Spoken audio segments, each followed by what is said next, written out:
ಒಂದು ಕುಟುಂಬದಲ್ಲಿ ಹೇಗೆ ನಡೆಯುತ್ತೋ ಅದೇ ರೀತಿ ನಮ್ಮ ಚಿತ್ರರಂಗದಲ್ಲೂ ನಡೆಯುತ್ತೆ. Presentation is most important. ಮಗು ಅಂದರೆ ಯಾರು ಗೊತ್ತಾ? ಪ್ರೇಕ್ಷಕ ಮಹಾಪ್ರಭು. ಸಿನಿಮಾ ಚೆನ್ನಾಗಿಲ್ಲದೆ ಹೋದರೆ ಅವರು ನೋಡಕ್ಕೆ ಬರೋದಿಲ್ಲ. ಬ್ಯಾಡ್ ಕಮೆಂಟ್ಸ್ ಅದು ನಿಮಗೆ ಜೀರ್ಣ ಆಗೋದಿಲ್ಲ. ಮೀಡಿಯಾ ಅನ್ನೋದಿದೆಯಲ್ಲ, ಅದು ನಿಮ್ಮ ಬಂಧು ಮಿತ್ರರು. ಯಾರಿಗೆ? ಸಿನಿಮಾದವ್ರಿಗೆ.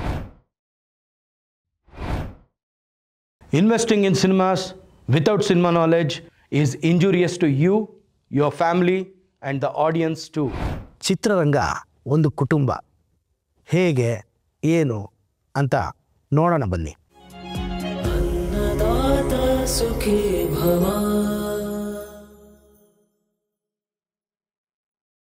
ಚಿತ್ರರಂಗದಲ್ಲಿ ಅನ್ನದಾತರಾದ ನಮ್ಮ ನಿರ್ಮಾಪಕರು ತಂದೆ ಸ್ಥಾನ ತಗೊಂಡ್ರೆ, ನಿರ್ದೇಶಕರು ತಾಯಿ ಸ್ಥಾನ ತಗೋತಾರೆ. ಹೇಗೆ? ತಾಯಿ ಇವಾಗ ತಿಂಗಳಾದರೆ ಮನೆಗೆ ಏನೇನೆಲ್ಲ ಸಾಮಾನು ಬೇಕೋ ಅದ್ರದ್ದು ಒಂದು ಚೀಟಿ ಹೇಗೆ ರೆಡಿ ಮಾಡಿ ತಂದೆ ಕೈಗೆ ತೊಗೊಂಬನ್ನಿ ಅಂತ ಕೊಡ್ತಾಳೋ, ಹಾಗೆ ನಿರ್ದೇಶಕರು ಒಂದು ಸಿನಿಮಾಗೆ ಬೇಕಾಗಿರುವಂಥ ಎಲ್ಲ ವಸ್ತುಗಳನ್ನ ಒಂದು ಚೀಟಿ ಮಾಡಿ ನಿರ್ಮಾಪಕರ ಕೈಗೆ ಕೊಡ್ತಾರೆ.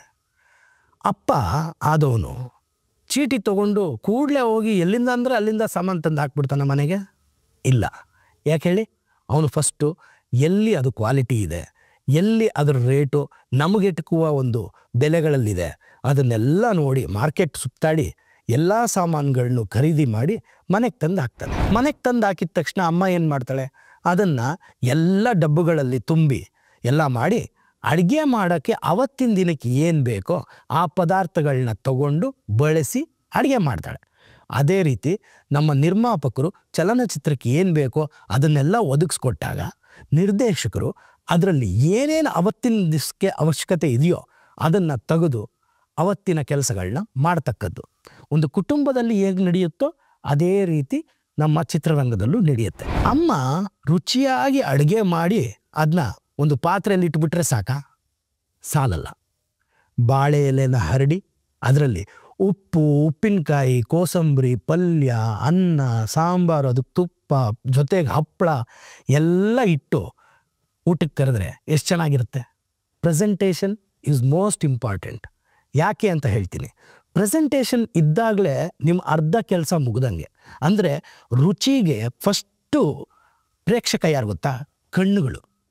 ಕಣ್ಣು ನೋಡಿ ಆ ಒಂದು ಅಡುಗೆ ಚೆನ್ನಾಗಿದೆ ಅನ್ನೋದು ನಂಬಿಕೆ ಬಂದರೆ ಆ ನಂತರ ಬಾಯಿಗೆ ಹೋಗುತ್ತೆ, ಆಗ ನಾಲ್ಗೆ ರುಚಿ ನೋಡುತ್ತೆ. ಹೌದಾ? ಅದೇ ರೀತಿ ಬಾಳೆ ಎಲೆಯಲ್ಲಿ ಪ್ರೆಸೆಂಟ್ ಮಾಡೋದನ್ನ ನಾನೇನು ಹೇಳ್ತೀನಿ ಅಂದರೆ ಒಂದು ಟ್ರೇಲರ್ ಅಥವಾ ಒಂದು ಪ್ರಮೋಷನ್ ಮಾಡ್ದಂಗೆ ಅಂತ. ಅದನ್ನು ಊಟ ಮಾಡೋರು ಯಾರು? ಊಟ ಮಾಡೋರು ನಿಮ್ಮ ಮಗು. ಮಗು ಅಂದರೆ ಯಾರು ಗೊತ್ತಾ? ಪ್ರೇಕ್ಷಕ ಮಹಾಪ್ರಭು. ಅಂದರೆ ನಮ್ಮ ಅಭಿಮಾನಿ ದೇವರುಗಳು. ಅವ್ರಿಗೆ ಮಗು ಅಂತ ಯಾಕೆ ಹೇಳಿದೆ ನಾನು ಅಂದರೆ, ಪ್ರೇಕ್ಷಕ ಮಹಾಪ್ರಭುಗಳು, ಅಭಿಮಾನಿ ದೇವರುಗಳು ಮಕ್ಕಳ ಸಮಾನ. ಯಾಕೆ ಗೊತ್ತಾ? ಯಾಕೆ ಅಂದರೆ ಅವರು ಮಕ್ಕಳು ಹೇಗೆ ಊಟ ಚೆನ್ನಾಗಿದ್ದರೆ ಚೆನ್ನಾಗಿದೆ ಅಂತ ಹೇಳಿ ಅಮ್ಮನ್ನ ಅಪ್ಪನ್ನ ತಪ್ಕೋತಾರೋ ಹಾಗೆ ನಿಮ್ಮ ಸಿನಿಮಾ ಚೆನ್ನಾಗಿದ್ದರೆ ನಿಮ್ಮನ್ನು ಒಪ್ಕೋತಾರೆ, ತಪ್ಕೋತಾರೆ, ಕೈ ಹಿಡಿದು ಮೇಲೆತ್ತುತ್ತಾರೆ. ಊಟ ಚೆನ್ನಾಗಿಲ್ಲ ಅಂದರೆ ಮಗು ಏನು ಮಾಡುತ್ತೆ? ತಿನ್ನಲ್ಲ. ಹಾಗೆ ಪ್ರೇಕ್ಷಕ ಮಹಾಪ್ರಭು ಅಥವಾ ನಮ್ಮ ಅಭಿಮಾನಿ ದೇವರುಗಳಿದಾರಲ್ಲ, ಅವರು ನಿಮ್ಮ ಸಿನಿಮಾ ಚೆನ್ನಾಗಿಲ್ಲದೆ ಹೋದರೆ ಅವರು ನೋಡಕ್ಕೆ ಬರೋದಿಲ್ಲ. ಆದ್ದರಿಂದ ಅವ್ರನ್ನ ಮಕ್ಳಿಗೆ ಹೋಲಿಸ್ದೆ. ಮಕ್ಕಳ ಥರನೇ ಸತ್ಯವಂತರು. ಹೇಗೆ ಅಂದರೆ ಚೆನ್ನಾಗಿದ್ರೆ ಚೆನ್ನಾಗಿದೆ, ಚೆನ್ನಾಗಿಲ್ಲ ಅಂದರೆ ಚೆನ್ನಾಗಿಲ್ಲ. ಇನ್ನೊಂದು, ಪ್ರೇಕ್ಷಕ ಮಹಾಪ್ರಭುಗಳು ಬೇಡ ಬೇಡ ಅಂದ್ರೂ, ಇವಾಗ ಮಕ್ಕಳು ಊಟ ಬೇಡ ಚೆನ್ನಾಗಿಲ್ಲ ಅಂದ್ರೂ ಒತ್ತಾಯಪೂರ್ವಕವಾಗಿ ಮಕ್ಕಳು ತಿನ್ಸಿದ್ರೆ ಏನಾಗುತ್ತೆ? ವಾಂತಿ ಆಗುತ್ತೆ. ಅಂದರೆ ವಾಸನೆ. ಅದೇನೆ ಪ್ರೇಕ್ಷಕರಿಗೆ ಬೇಡ ಬೇಡ ಇದು ಚೆನ್ನಾಗಿಲ್ಲ ಅಂದರೂ ಅವ್ರಿಗೆ ನಿಮ್ಮ ಸಿನಿಮಾನ ತುರ್ಕಕ್ಕೆ ಹೋದರೆ ಏನಾಗುತ್ತೆ? ಬ್ಯಾಡ್ ಸ್ಮೆಲ್, ಅಂದರೆ ಬ್ಯಾಡ್ ಕಮೆಂಟ್ಸ್. ಅದು ನಿಮಗೆ ಜೀರ್ಣ ಆಗೋದಿಲ್ಲ. ನಾನು ಏನು ಹೇಳೋಕೆ ಹೊರಟಿದ್ದೀನಿ ಅಂದರೆ, ಚೆನ್ನಾಗಿ ಬಾಳೆ ಎಲೆನ ಹರಡಿ ಅದರಲ್ಲಿ ಬಡಿಸಿ ಅದನ್ನ ಒಂದು ಪ್ರೆಸೆಂಟೇಷನ್ ಮಾಡಬೇಕು. ಆ ಪ್ರೆಸೆಂಟೇಷನ್ನ ನೋಡಿ ಅವ್ರಿಗೆ ತಿನ್ನಬೇಕು ಅನ್ನೋ ಆಸೆ ಹುಟ್ಟಬೇಕು. ಆವಾಗ ಅವ್ರು ಬಂದು ತಿಂದು ನಿಮ್ಮ ರುಚಿಗೆ ತಕ್ಕಂತೆ ಇದ್ದರೆ ಅವರು ನಿಮ್ಮನ್ನು ಹೊಗಳ್ತಾರೆ, ನಿಮ್ಮನ್ನು ಅಪ್ಕೋತಾರೆ, ನಿಮ್ಮನ್ನು ಗೆಲ್ಲಿಸ್ತಾರೆ. ಇದಕ್ಕೆ ಮಗುಗೆ ಹೇಳಕ್ಕೆ ಬೇಕಲ್ವ ಯಾರಾದರೂ? ಊಟ ಚೆನ್ನಾಗಿದೆ ಮಗು, ಬಾ ಮಾಡು ಅಂತ. ಇದಕ್ಕೆ ಯಾರು ಗೊತ್ತಾ? ನಿಮ್ಮ ಬಂಧು ಮಿತ್ರರು ಯಾರಿದ್ದಾರೆ ಅವರು ಆಹಾ ಚೆನ್ನಾಗಿದೆ, ಓಹೋ ಚೆನ್ನಾಗಿದೆ ಅಂತ ಮಕ್ಕಳಲ್ಲಿ ಒಂದು ಆಸಕ್ತಿ ಹುಟ್ಟಿಸ್ತಾರೆ. ಬಂಧು ಮಿತ್ರರು ಅಂದರೆ ಯಾರು? ನಮ್ಮ ಪತ್ರಕರ್ತರು ಅಥವಾ ಪ್ರೆಸ್ ಅಥವಾ ಸೋಷಿಯಲ್ ಮೀಡಿಯಾ, ಏನು ನೀವು ಇವತ್ತಿನ ದಿನ ಕರಿತಿದ್ದೀರಾ ಮೀಡಿಯಾ ಅನ್ನೋದಿದೆಯಲ್ಲ, ಅದು ನಿಮ್ಮ ಬಂಧು ಮಿತ್ರರು. ಯಾರಿಗೆ? ಸಿನಿಮಾದವ್ರಿಗೆ. ಅವರು ಆಹಾ ಚೆನ್ನಾಗಿದೆ, ಓಹೋ ಚೆನ್ನಾಗಿದೆ ಅಂದರೆ ನಿಮ್ಮ ಮಕ್ಕಳು ಅವ್ರು ಹೇಳಿದ ಮಾತನ್ನು ಕೇಳಿ ಹೌದು ಇವ್ರು ರುಚಿ ನೋಡಿದ್ದಾರೆ ಚೆನ್ನಾಗಿದೆ ಇರ್ಬೋದು ಅಂತ ಹೇಳಿ ಬಂದು ತಿನ್ನಕ್ಕೆ ನೋಡ್ತಾರೆ. ಆವಾಗ ರುಚಿ ಚೆನ್ನಾಗಿದ್ದರೆ ಚೆನ್ನಾಗಿದ್ದಂಗೆ. ಬಂಧು ಮಿತ್ರರು ಸುಳ್ಳು ಹೇಳೋದಿಲ್ಲ. ಅವರು ಚೆನ್ನಾಗಿದೆ ಅಂದರೆ ಚೆನ್ನಾಗಿದೆ ಅಂತಾರೆ, ಆಹಾ ಓಹೋ ಅಂತ ಕೊಂಡಾಡ್ತಾರೆ.